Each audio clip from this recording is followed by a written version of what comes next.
আর এই ফ্যান্টাসি মাঝে মাঝে রিয়েলিটির কাছে হেরে যায়। আমার রিয়েলিটি হচ্ছে আমার মা, আমার বাবা, আমাদের সংসার।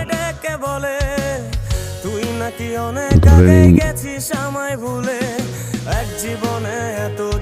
আমার ফ্যান্টাসিও আমার রিয়েলিটির কাছে হেরে গেল। আমি আসলে এই মুহূর্তে বাবা, মা, সংসার এর বাইরে কিছু ভাবতে পারছি না। I'm sorry, আপনি বিয়েটা করে ফেলেন। আমি আপনাকে ভালোবাসি, আমি আপনাকে ছাড়া বাঁচবো না। পৃথিবীর সব প্রেমিকারাই বিয়ের আগে ঠিক এই কথাটাই বলে তার প্রেমিককে, বিয়ের পরে তারাই আগে ভুলে যায়। নতুন মানুষ, নতুন সংসার।